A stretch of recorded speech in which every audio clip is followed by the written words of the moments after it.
Assalamualaikum warahmatullahi wabarakatuh. Saya Andres Purnamasari NIM 1913040122. Saya akan menjawab pertanyaan dari Ibu. Yang mana pertanyaan pertama, saat ini mahasiswa diwajibkan meneliti sebagai tugas akhir. Artinya, mereka tentu wajib memahami dan memiliki skill penelitian. Masalahnya, bukankah dunia kerja hanya sangat sedikit bersinggungan dengan penelitian? Iya, tentu saja. Saat memasuki perkuliahan, seorang mahasiswa baru atau disebut juga dengan maba akan melaksanakan hal yang pertama kali, yaitu pendidikan. Perkuliahan akan mengasah tingkat pendidikan secara teori. Sebagai seorang mahasiswa, pembelajaran tidak sama seperti siswa pada kelas menengah dan kelas dasar. Sebab, mahasiswa akan diasah otaknya atau pola pikirnya untuk berpikir secara mandiri. Kalau di sekolah dasar, tentunya saja tidak seperti itu.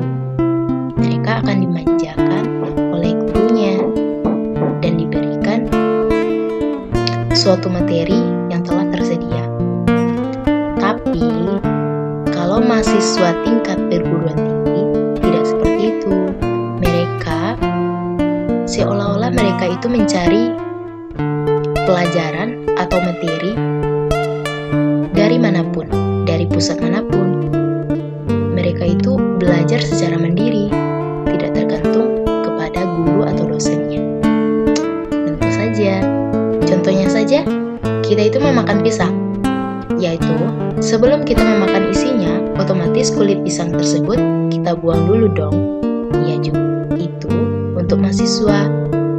Karena mahasiswa itu harus bekerja sendiri, harus berpikir secara mandiri, tidak seperti sekolah dasar.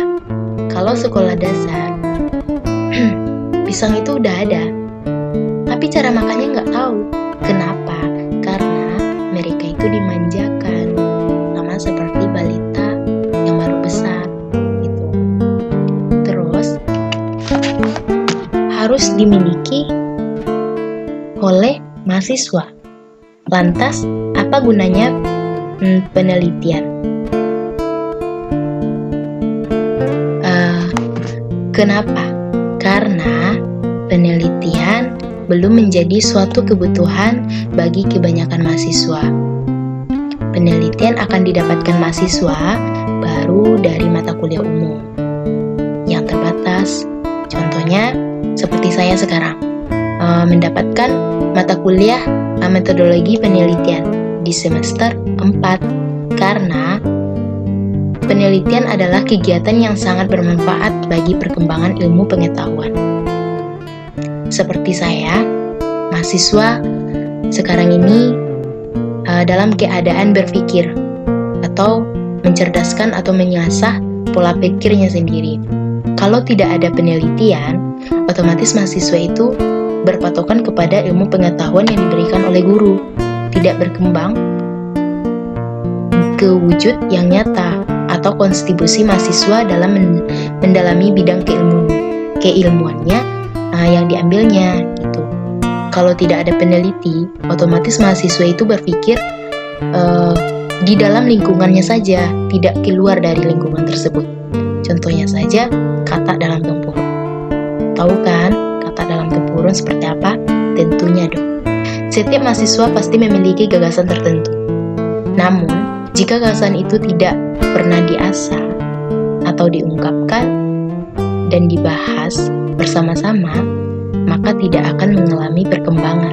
Tentu saja, untuk mendapatkan gagasan yang bagus, otomatis mahasiswa itu berpikir bagaimana gagasan itu bisa berkembang, bagaimana saya itu bisa seperti ini, bagaimana saya itu bisa berpikir sejernih ini, bagaimana saya itu pokoknya kita sebagai mahasiswa harus menentukan apa jalan hidup kita, apa itu perkembangan hidup kita, di mana kita hidup. Di situ kita harus tahu dengan situasi dan kondisi kita, dan kita itu bisa bersosialisasi dengan masyarakat. dengan penduduk manapun menjadi seorang yang pasif jika mahasiswa itu bisa mengembangkan pola pikirnya yang didapat dari informasi manapun,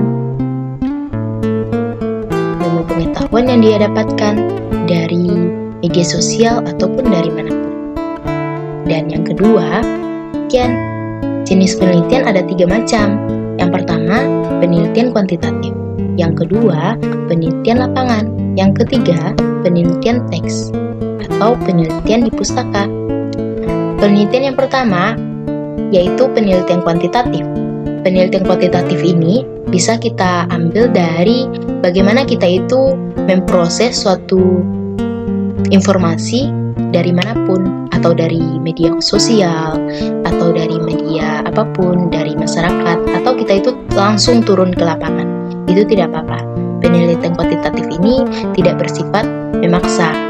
Dan penelitian kuantitatif ini sangat berperan penting dalam penelitian pembuatan angket. Gitu. Terus penelitian lapangan. Penelitian lapangan ini kita itu harus sebelum kita meneliti, kita itu harus mereview tempatnya dulu. Sebelum kita meneliti ya. Setelah itu siapa yang harus kita teliti. Terus tahu di mana tempat dan tujuannya. Kalau penelitian kita itu di lapangan, otomatis kita itu harus berbaur dengan semua masyarakat.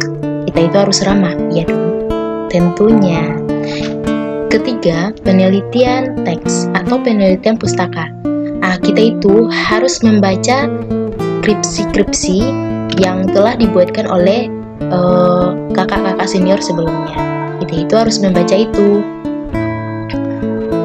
Dan kita itu harus rajin-rajin ke pustaka, membaca buku, beberapa buku, dan mengambil dari media sosial juga bisa.